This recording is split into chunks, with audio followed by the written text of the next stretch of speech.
Mahesh, welcome. Thank you. Welcome to Founders Live. Absolutely. This is Founders Live Conversations.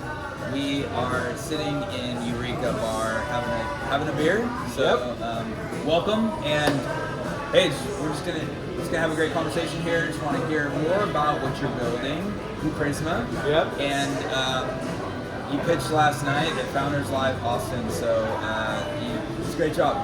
Oh, thank you. Yeah. It was fun. This was the first time I actually pitched at Founders Live. Yeah. So 99 seconds was a bit intense, but it was a lot of fun. What do you remember from it? What do you like?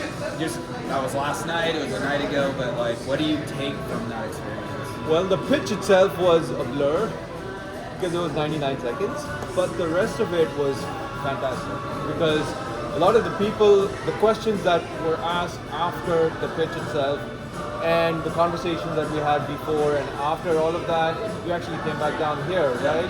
We had a great time last night. It was a fun event and it was fantastic listening to these other pitches as well. But just of course meeting you and Lisa and everybody else was awesome. Well, again, this is why we do it, man. And you all experienced this.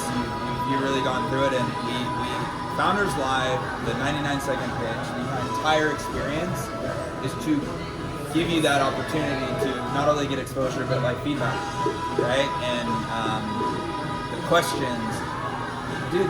When people come up afterwards, where they're like, Yeah. "Oh my gosh!" Like I heard so much going on last night where people were like opening the door, like literally, like, "Hey, I can connect you with this," or did you ever think of that? And so it's fun, right? No, absolutely. The best thing was, okay, the Q&A was 4 minutes after the pitch, but then there were so many people who came up to me, like what you're saying, and they were like, well, what about this?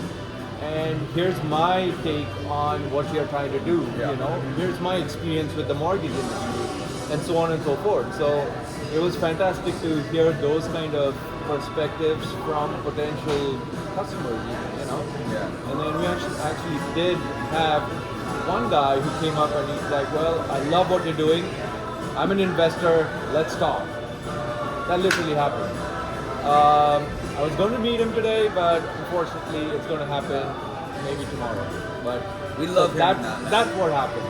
We love hearing that, and so cool. If you could like give one tip or a thought around pitching that 99-second experience, whether it was preparing or like in the moment, what if you were going to share with someone that maybe was thinking about pitching? What would you tell them? See, here's what happened for me, right? So I practiced. My pitch is much longer than 99 seconds by default, right? Yeah. So I had to condense it down to 99 seconds, and then I practiced, right? But when I actually went on stage to do it, it was a whole different ballgame. Yeah. Right? So that, I guess, is the biggest takeaway for a lot of people who are listening to this, is practice all you want, but when you get up on stage and you actually have 99 seconds and you've got that buzzer going at the end of it, it's a different experience. Yeah. It just takes it up slightly, I'm glad that you actually brought that up, and my advice is, yes, you need to practice a lot. Oh yeah.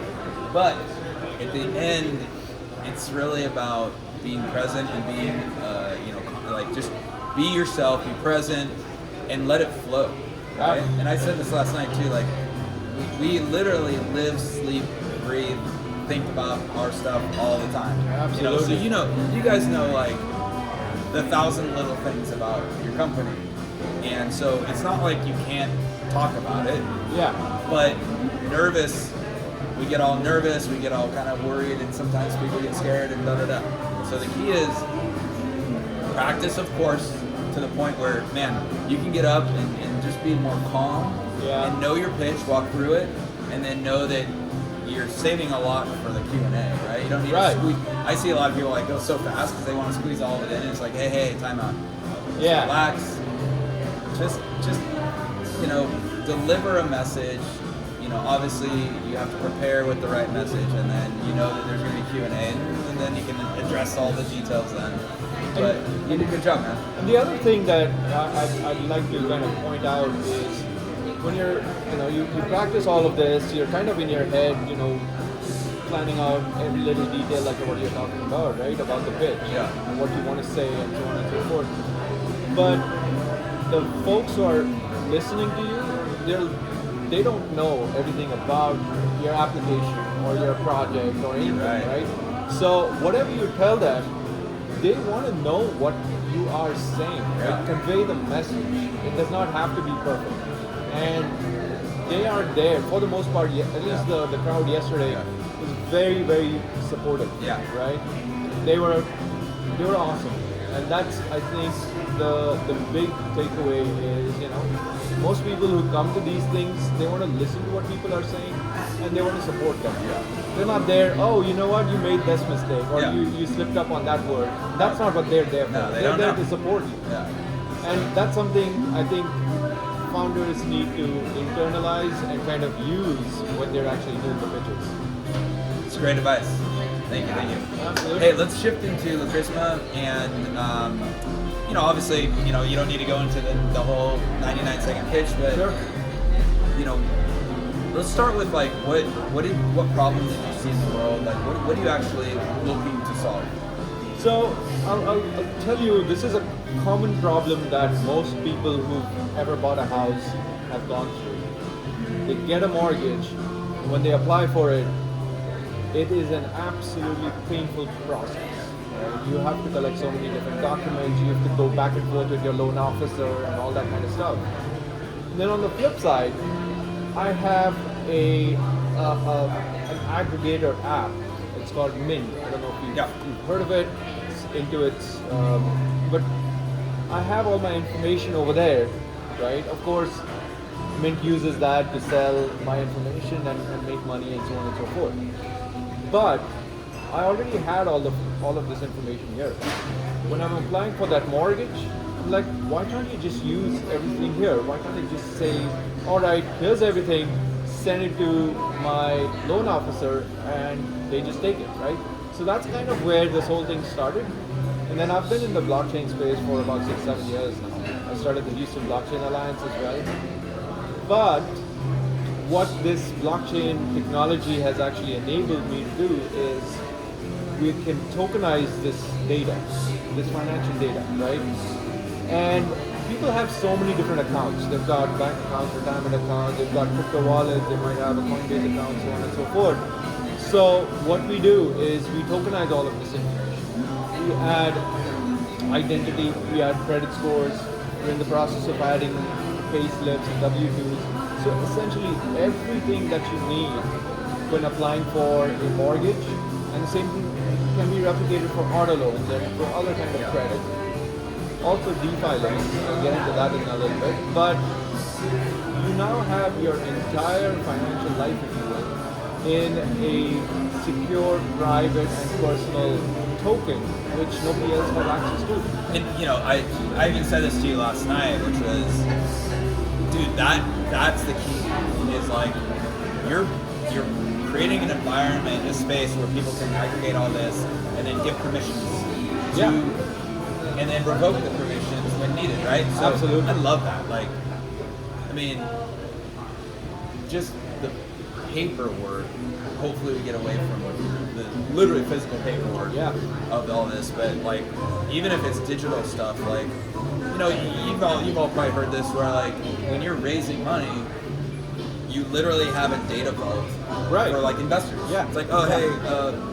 Here's the folder. That's right. So you're kind of taking that concept in especially on the blockchain, being able to have people have collected this info, like connect all the accounts and all this stuff, and then be able to go boom, literally here you go, and then it's like when the process is done, you literally remove that token and like that accessibility.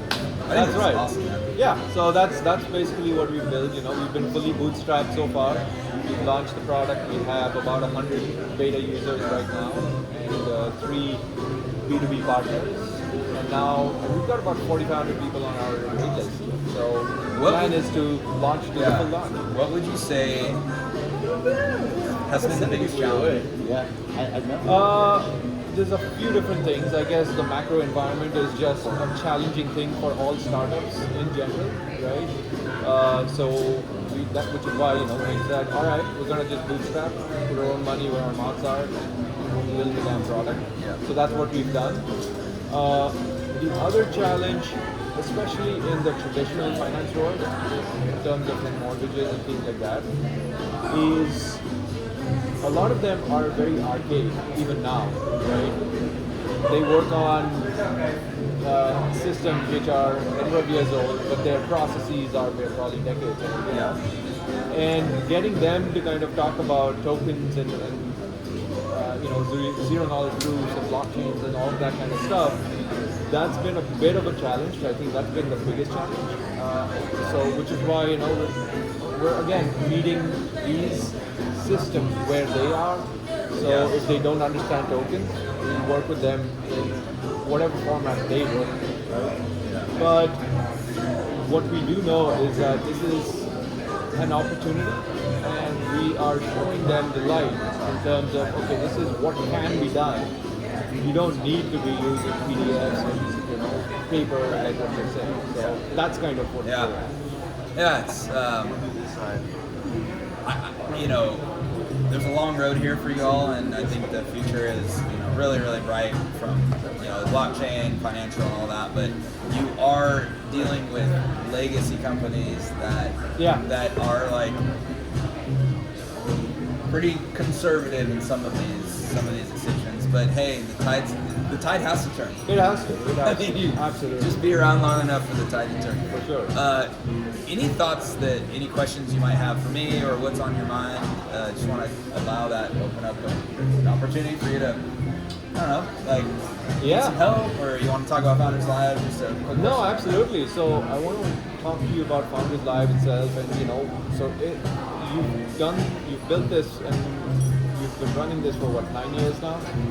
It all started 9.5 years ago. 9.5 years. Yeah. So what do you see in the next 5, 10, maybe in the next 9.5 years? Let's say. Yeah. What is happening in 2030? 2032, 2033. What do you crap. see I love in the Founders question. Live? We're turning the tables here.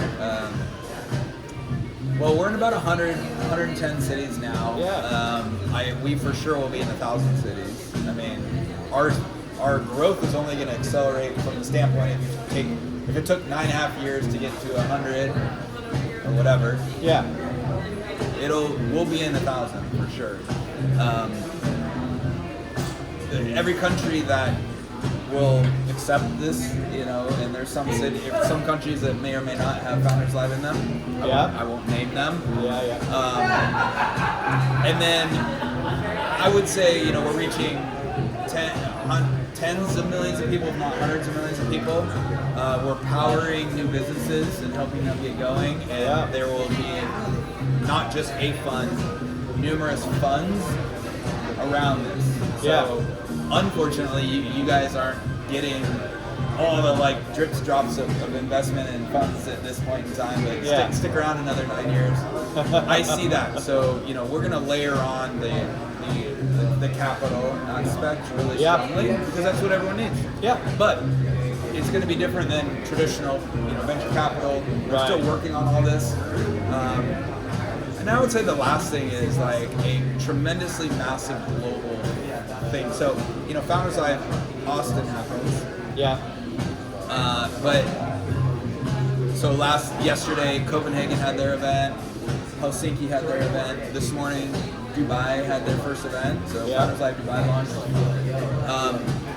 Tonight Honolulu has their event, Seattle has their event. Is there a way that those can better communicate and connect and share the experience? Right?